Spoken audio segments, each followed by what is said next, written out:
Olá, a paz do Senhor Jesus Cristo esteja com todos vocês, amém? Hoje vou falar sobre o sofrimento dos israelitas no Egito e o nascimento de Moisés. Lições para as nossas vidas. Em Êxodo, no capítulo 1, versículo 1 ao 22, está escrito: São estes os nomes dos filhos de Jacó que foram com ele para o Egito, cada um com a sua família: Rúben, Simeão, Levi, Judá, Isacar, Zebulon, Benjamim, Dan, Naftali, Gade e Asser. Os descendentes diretos de Jacó eram 70 pessoas ao todo. José, o outro filho, já estava no Egito. Mais tarde, José e todos os seus irmãos morreram, e também todos os outros daquela geração. Mas os descendentes de Jacó, os israelitas, tiveram muitos filhos e aumentaram tanto que se tornaram poderosos. E eles se espalharam por todo o Egito. Depois, o Egito teve um novo rei, que não sabia nada a respeito de José. Ele disse ao seu povo: Vejam, o povo de Israel é tão forte e estão aumentando mais depressa do que nós. Em caso de guerra, eles poderiam se unir com os nossos inimigos, lutariam contra nós e sairiam do país. Precisamos achar um jeito de não deixar que eles se tornem ainda mais numerosos. Por isso, os egípcios puseram feitores para maltratar os israelitas com trabalhos pesados. E assim, os israelitas construíram as cidades de Pitom e Rameneses, onde o rei do Egito guardava as colheitas de cereais. Porém, quanto mais os egípcios maltratavam os israelitas, tanto mais eles aumentavam. Os egípcios ficaram com medo deles e os tornaram escravos, tratando-os com brutalidade. Fizeram com que a vida deles se tornasse amarga, obrigando-os a fazer trabalhos pesados na fabricação de tijolos, nas construções e nas plantações. Em todos os serviços que os israelitas faziam, eles eram tratados com crueldade.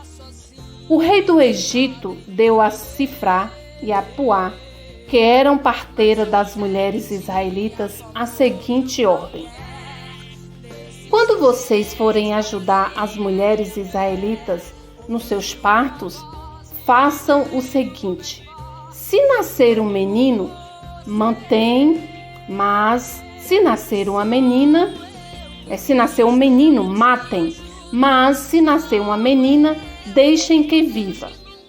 Porém, as parteiras temiam a Deus e não fizeram o que o rei do Egito havia mandado. Pelo contrário, deixaram que os meninos vivessem. Então o rei mandou chamar as parteiras e perguntou: Por que vocês estão fazendo isso? Por que estão deixando que os meninos vivam? Elas responderam: É que as mulheres israelitas não são como as egípcias. Elas dão à luz com facilidade e as crianças nascem antes que a parteira chegue. As parteiras temiam a Deus e por isso ele foi bom para elas e fez com que tivessem as suas próprias famílias. O povo de Israel aumentou e se tornou muito forte. Então o rei deu a seguinte ordem a todo o povo, a todo o seu povo: joguem no rio Nilo todos os meninos israelitas que nascerem, mas deixe que todas as meninas vivam. Amém? Em Êxodo, no capítulo 1, aqui introduz a história da libertação da nação de Israel da escravidão no Egito. Também revela que esse capítulo liga a história narrada no livro de Gênesis com a história que é narrada no livro de Êxodo. outras palavras, a partir do seu primeiro capítulo, o livro de Êxodo continua a história que começa em Gênesis. O texto de Êxodo 1 começa falando sobre como os hebreus foram para o Egito. Nesse ponto, o escritor bíblico recorda 2 eventos registrados no livro de Gênesis, conectando as 2 histórias. O texto também diz que José, o governador do Egito, morreu, bem como toda sua geração, mas os filhos de Israel prosperaram e se multiplicaram muito no Egito, de modo que os descendentes de Jacó se tornaram um grupo forte e numeroso. Todavia, os egípcios começaram a enxergar os hebreus como uma ameaça. A Bíblia diz que se levantou no Egito um faraó que não havia conhecido José. Esse novo faraó disse ao povo egípcio que os filhos de Israel tinham prosperado tanto que eram mais numerosos e mais fortes que os próprios egípcios. Então, o faraó propôs que providências fossem tomadas para enfraquecer o povo de Israel. Foi assim que os egípcios começaram a oprimir os israelitas com trabalhos forçados, fazendo com que eles edificassem as cidades celeiros de Pitom e Ramanesses. Essas 2 cidades possuíam localização estratégica na área do delta do rio Nilo e eram usadas para estocar suprimentos militares e agrícolas. Mas quanto mais os filhos de Israel eram afligidos, mais eles se multiplicavam e se espalhavam. Então os egípcios começaram a tratar os israelitas com ainda mais crueldade, fazendo-lhes amargar uma vida de servidão ocupada na construção e no trabalho no campo. A Bíblia diz que Faraó ordenou às parteiras responsáveis por fazer os partos das mulheres hebreias que examinassem se as mulheres estavam dando à luz a meninos ou meninas. Isso porque as meninas podiam viver, mas os meninos tinham de ser mortos para impedir o fortalecimento do povo de Israel. O texto bíblico registra o nome de 2 parteiras, Cifra e Puá. Como a população hebreia era muito grande, provavelmente essas 2 mulheres eram apenas as líderes de um grupo maior de parteiras. Aquelas mulheres temeram a Deus e não obedeceram o que o rei havia ordenado. Em outras palavras, ao invés de colocarem fim à vida dos meninos hebreus, elas os deixaram viver. Essa atitude fez com que as parteiras fossem questionadas pelo rei Faraó.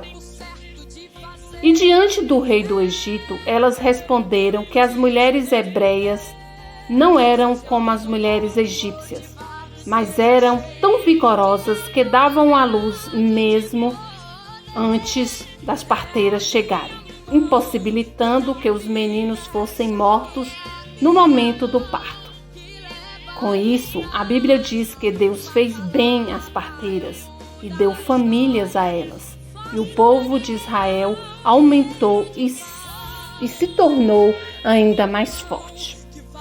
Então, percebendo que suprimir a população israelita através do assassinato dos meninos no parto não era algo viável, Faraó ordenou que todos os meninos hebreus que nascessem deveriam ser lançados no rio Nilo.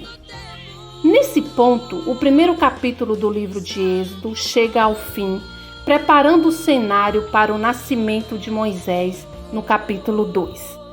Mas tudo estava sob o controle do Senhor, até mesmo a opressão sofrida pelos filhos de Israel séculos antes. Deus havia prometido que Abraão seria o pai de uma grande nação, mas que sua descendência seria reduzida à escravidão. Depois vocês meditam lá em Gênesis, no capítulo 15. Então a Bíblia nos mostra que da forma mais improvável, Deus fortaleceu o povo da aliança, mesmo num tempo de crise, opressão e de amarga servidão em terra estranha. Amém? Glórias a Deus. Agora vamos ver o nascimento de Moisés. Em Êxodo, no capítulo 2, versículo do 1 ao 10, está escrito: Um homem e uma mulher da tribo de Levi casaram. A mulher ficou grávida e deu à luz um filho. Ela viu que o menino era muito bonito e então o escondeu durante 3 meses. Como não podia escondê-lo por mais tempo, ela pegou uma cesta de junco, tapou os buracos com betume e piche, pôs nela o menino e deixou a cesta entre os juncos na beira do rio. A irmã do menino ficou de longe para ver o que ia acontecer com ele. A filha do rei do Egito foi até o rio e estava tomando banho enquanto as suas empregadas passeavam ali pela margem. De repente, ela viu a cesta no meio da moita de juncos e mandou que uma das suas escravas fossem buscá-la. A princesa abriu a cesta e viu um bebê chorando. Ela ficou com muita pena dele e disse: Este é um menino israelita. Então a irmã da criança perguntou à princesa: Quer que eu vá chamar uma mulher israelita para amamentar e criar esta criança para a senhora? Vá, respondeu a princesa. Então a moça foi e trouxe a própria mãe do menino. Aí a princesa lhe disse: Leve este menino e o crie para mim, que eu pagarei pelo seu trabalho. A mulher levou o menino e o criou. Quando ele já estava grande, ela o levou à filha do rei, que o adotou como filho. Ela pôs nele o nome de Moisés e disse: Eu o tirei da água. Amém? Linda história. Nesses 10 versículos da passagem acima, podemos identificar as pessoas envolvidas na narrativa. Temos o pai de Moisés, sua mãe Joquebede, Moisés, a irmã de Moisés Miriam, a filha de Faraó e as donzelas que acompanhavam a princesa. A Bíblia nos diz que os pais de Moisés o esconderam durante 3 meses. Os pais não queriam ver seu filho sendo morto. Eles o escondem pela fé, conforme diz em Hebreus, no capítulo 11, versículo 23. Foi pela fé que os pais de Moisés, quando ele nasceu, o esconderam durante 3 meses. Eles viram que o menino era bonito e não tiveram medo de desobedecer à ordem do rei. Esconder Moisés exigia cautela e prudência. Se não tivessem escondido cuidadosamente, as tropas de Faraó teriam pego o menino. Como podem ver, eles não ficaram com medo diante do decreto do rei. Porém, tiveram fé em Deus. Eram da família de Levi e conheciam o Deus do seu povo. Muitas vezes, o que nos impede de confiar em Deus é o medo.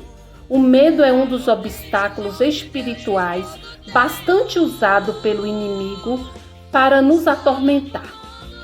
Quando o perigo bater à nossa porta, devemos lançar o medo fora e confiar exclusivamente em Deus. Estando ciente disso, Joquebede pegou um cesto de junco, o preparou e, após colocar Moisés dentro, leva-o à beira do rio, onde deixa-o. Primeiramente, a Bíblia não diz que o cesto de junco foi colocado no meio do rio. O versículo 3 nos informa que a mãe de Moisés deixou a cesta entre os juncos na beira do rio. A Bíblia não nos revela a intenção dela, mas podemos inferir os reais motivos e, a partir deles, desconstruir alguns mitos. Por exemplo, primeiro, Joquebede não sabia que a filha de Faraó se banharia naquele dia. Os israelitas comuns não tinham acesso à agenda real. Segundo, mesmo se soubesse, a probabilidade dela colocar Moisés no rio é mínima, pois estaria correndo o risco de ser denunciada pela filha de Faraó. Terceiro, ela também tinha noção que a princesa, ao encontrar o menino no cesto, poderia muito bem obedecer ao decreto severo do pai, mergulhando o bebê na água, afogando-o bem ali. Não havia segurança nenhuma. Quarto, não era comum as filhas de Faraó se banharem no rio Nilo, porque era perigoso. Além disso, o palácio estava repleto de piscinas e lugares para banhar-se. No dia em que encontrou Moisés, a filha de Faraó estava possivelmente fazendo algum ritual aos seus deuses pagãos. Logo, não podemos concluir que Joquebede colocou Moisés ali com a intenção de que a princesa o salvasse. Qual era a intenção de Joquebede? Lançar Moisés no rio para que morresse conforme a ordem de Faraó? Também não. Joquebede era uma mulher de fé. Se a intenção fosse de matá-lo, ela teria realmente lançado-o no rio Nilo. Porém, ela não fez isso, pois tinha a intenção de salvá-lo, preservá-lo e protegê-lo, custe o que custar. Sua casa já não podia esconder o recém-nascido. É provável que existisse uma vistoria periodicamente nas casas feitas pelos soldados ou empregados de Faraó, a fim de ver se os hebreus estavam obedecendo o decreto de lançar todo menino recém-nascido no rio Nilo. Os egípcios talvez tivessem instituído buscas de casa em casa por causa do boatos de bebês escondidos. Joquebede conseguiu conter o menino por 3 meses, sabendo que não demoraria muito para que descobrissem. Resolveu fazer o cesto de junco e colocar a criança dentro. Acredito que foi no dia de uma dessas vistorias que ela colocou Moisés entre os juncos à beira do rio e deixou Miriam observando de longe o que havia de acontecer com o menino. Então Moisés fica escondido entre os juncos à beira do rio. A mãe de Moisés provavelmente entrou na água e prendeu o cesto num lugar especial. Ela não o empurrou simplesmente na correnteza. Nesse momento, Miriam fazia o papel de vigilante da criança. Ela estava encarregada de observar o que haveria de acontecer. Ao que parece, Joquebede volta para casa e o plano seria mais ou menos esse: voltar para casa e aguardar juntamente com seu esposo a vistoria das tropas egípcias. Depois que fosse embora, ela regressaria para buscar Moisés. Era um plano arriscado, mas essa era a alternativa que ela encontrou. Joquebede, além de ser uma mulher de fé, era estratégica. A essa altura da análise da passagem, nenhum detalhe fornecido não pôde passar despercebido. É no versículo 4 que Miriam é descrita como espectadora de todo aquele episódio. Ela só tinha 12 anos, não devia estar tão distante de onde morava. Moisés estava escondido entre os juncos à beira do rio. Não há registro de que Miriam tenha acompanhado o cestinho navegando pelo rio. Caso tivesse acontecido assim, Joquebede estaria arriscando a vida dos seus 2 filhos. Por outro lado, a filha de Faraó desce para se banhar no rio. Veja que em momento algum o texto diz que o cestinho saiu navegando pelo rio em direção à princesa. Ela estava acompanhada por suas donzelas que passeavam pela beira do rio. Essa descrição do versículo 5 foi comunicada pela própria Miriam, que via tudo de longe. Inferimos que ela contou à sua família e que lá na frente relatou ao próprio Moisés como aconteceu.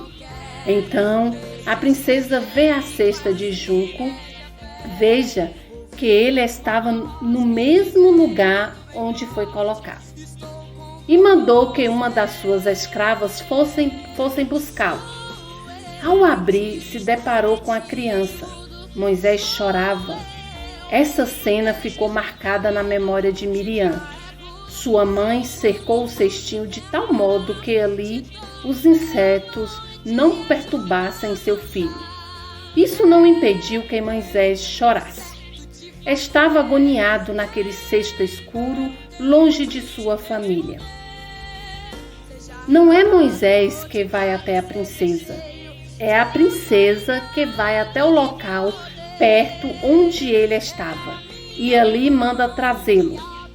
Nessa hora, talvez Miriam estivesse trêmula por 2 motivos. Primeiro, seu irmão estava em perigo. Segundo, ela não podia fazer nada com as suas mãos.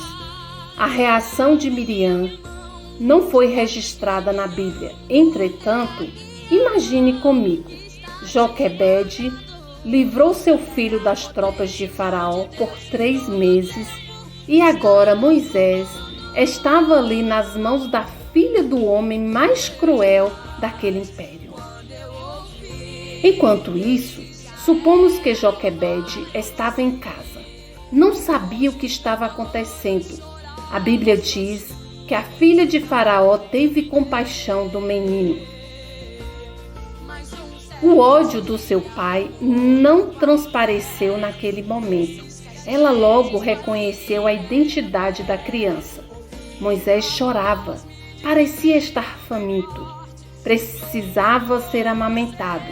Sendo assim, a filha de Faraó ainda não o levaria para o palácio. A princesa se encantou com o menino a tal ponto de não querer matá-lo. O versículo 2 informa que Moisés era formoso. É interessante que o rio Nilo era um ambiente de morte. Muitos bebês eram lançados ao rio Nilo para serem mortos. A atitude da princesa devia ser a mesma, porém, Deus contraria a lógica humana e traz vida àquele ambiente. O que Moisés tinha que encantou a filha de Faraó? Não sabemos. Não era ele um simples recém-nascido hebreu? Aparentemente sim. A princesa jamais imaginava que ali estava diante de si aquele que libertaria Israel do Egito. Naquele momento, o que estava planejado para dar errado, deu certo. Este é o menino dos hebreus, disse a princesa às donzelas. Possivelmente, a princesa identificou que era um menino hebreu pelas vestes do menino, típica de israelitas. Sim, as vestes dos hebreus eram diferentes das vestes egípcias. Miriam, que de longe observava tudo, precisava tomar uma atitude. Não tinha muito tempo. Ficar, fugir ou ir buscar ajuda? Era isso que se passava em sua mente. Se Miriam tivesse ido embora buscar ajuda ou fugir, talvez nunca mais veria Moisés. Ela não sabia o que faria a princesa com seu irmão. A narrativa bíblica continua. Então, a irmã da criança perguntou à princesa: quer que eu vá chamar uma mulher israelita para amamentar e criar esta criança para a senhora? Vá, respondeu a princesa. Então a moça foi e trouxe a própria mãe do menino. Aí a princesa lhe disse: Leve este menino e o crie para mim, que eu pagarei pelo seu trabalho. A mulher levou o menino e o criou, como está em Êxodo no capítulo 2, versículo do 7 ao 9. Miriam entra em cena com um plano. Entretanto, foi preciso coragem para executá-lo. Saiu de onde estava com uma sugestão e se direciona à princesa. Quem sabe não lhe vieram dúvidas à mente? Eu só tenho 12 anos. Será que ela vai me ouvir? Ela não pensou duas vezes e foi com coragem, pois era a vida do seu irmão que estava em risco. Miriam apresenta sua sugestão e a princesa se agrada. Sem perder tempo, ela chama sua mãe, Joquebede. Seja correndo ou andando, a moça chega em casa. Com o coração acelerado, Miriam conta o episódio a Joquebede, prontamente vai ao local. Algo extraordinário estava acontecendo, um milagre do Deus vivo. Joquebede recebeu autorização real para amamentar e criar seu filho livremente e ainda seria paga por isso. Deus lhe deu 3 coisas: seu filho, autorização e remuneração.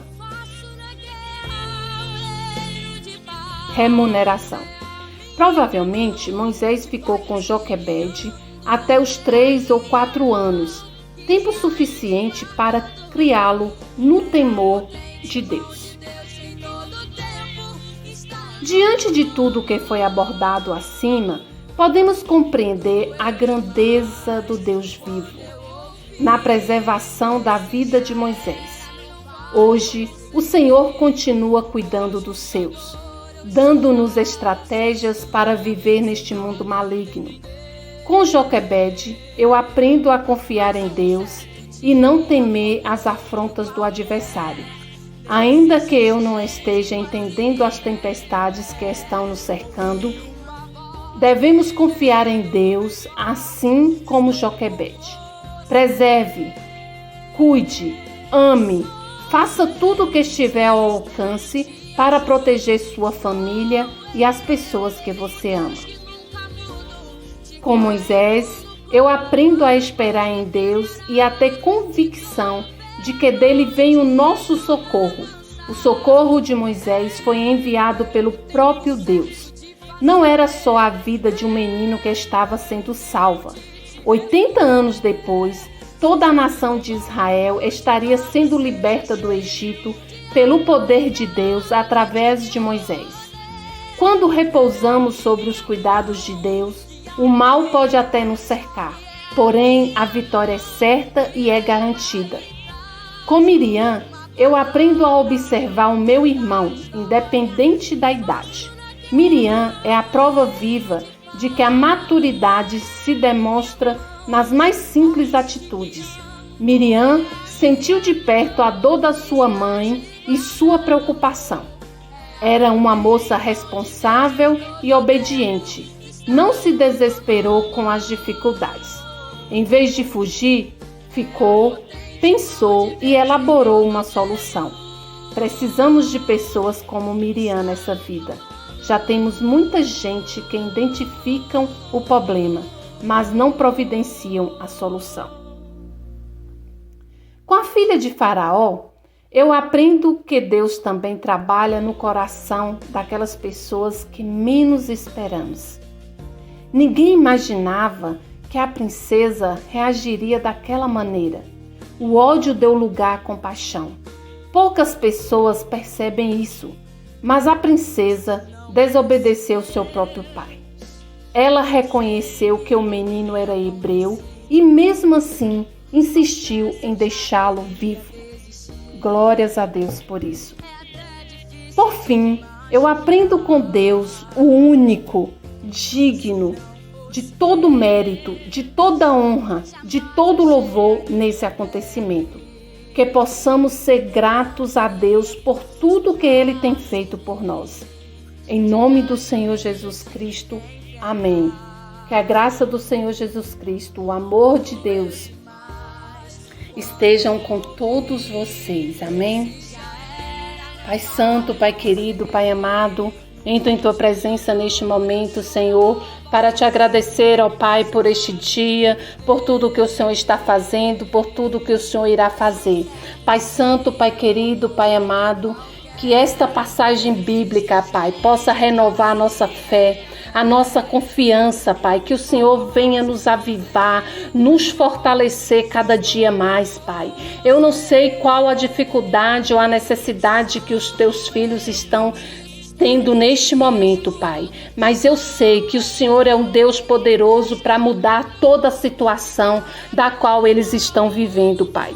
Visita cada um agora, Pai. Supre a necessidade de cada um, porque só o Senhor é Deus. Só o Senhor tem o poder de sondar a mente e o coração humano, Pai. Só o Senhor sabe a necessidade do que cada um está precisando agora neste momento, Pai. De quem vai ouvir este vídeo, Pai. Pai Santo, Pai querido, eu te peço, esteja com eles, fortaleça a fé deles, Pai. Em nenhum momento, Pai, eu sei que o Senhor vai abandoná-los. Então que eles possam confiar em Ti, assim como a mãe de Moisés confiou no Teu poder e colocou o filho dela ali na beira do rio, Senhor. E o Senhor fez planos criou situações para que a filha de Faraó estivesse ali naquele momento para pegar aquela cesta, Senhor, e encontrar Moisés. E a partir dali, uma nova história começa, um novo foco, Senhor. Então, que cada um de nós, Pai, possamos confiar nos Teus planos, nos Teus propósitos para as nossas vidas, Pai. Ó Senhor Deus, derrama o Teu poder de cura agora, aqueles que estão necessitando de serem curados, Pai. Aqueles que estão precisando agora, Senhor, do Teu poder, do Teu toque na vida delas. Visita essas pessoas, Pai. Vai trazendo a Tua paz, vai trazendo o Teu poder, Pai. Esteja com eles ali, meu Pai, a cada momento, a cada instante, meu Pai, Todo-Poderoso. Rei dos reis, santo, santo é o Senhor. Só o Senhor é digno de toda a honra, de todo louvor, Pai. Em nome de Jesus Cristo, que cada um de nós possamos ser gratos ao que o Senhor tem feito, a tudo que o Senhor está fazendo e a tudo que o Senhor ainda irá fazer por cada um de nós, Pai. Nos proteja, nos guarda, que o Senhor nos dê uma noite abençoada, um final de semana abençoado que está vindo, Pai. Que este final de ano seja um final de ano preparando para um novo ano cheio de coisas boas, Pai, na vida de cada um de nós. Que possamos ter colheitas daquilo que nós plantamos de bom nesse ano de 2022, Pai. Que possamos colher em 2023 muitas coisas boas, em nome do Senhor Jesus Cristo.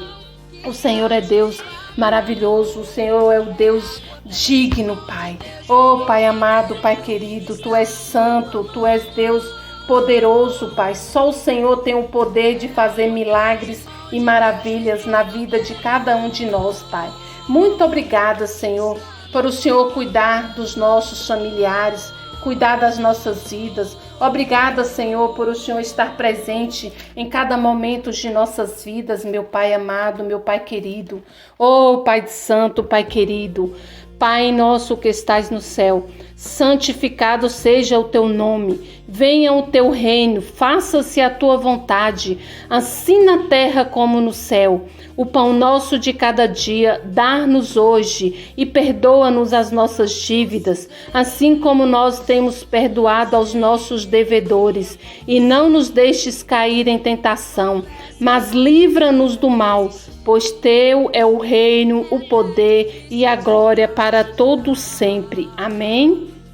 Portanto, se perdoardes aos homens as suas ofensas, também vosso Pai Celeste vos perdoará.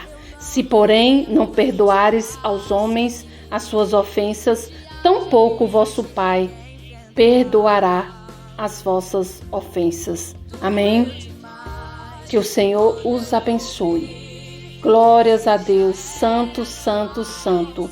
Em Mateus, no capítulo 6, versículo 22 e 23 está escrito assim: São os olhos a lâmpada do corpo. Se os teus olhos forem bons, todo o teu corpo será luminoso. Se, porém, os teus olhos forem maus, todo o teu corpo estará em trevas. Portanto, caso a luz que há em ti seja trevas, uma grande trevas serão. Que grandes trevas serão. Que nós possamos ser a luz para iluminar as outras vidas. Que a luz do Espírito Santo esteja habitada dentro de cada um de nós. Amém? Que nós possamos ser luz na vida daqueles que não têm a luz do Espírito Santo de Deus. Muito obrigada, até o próximo vídeo.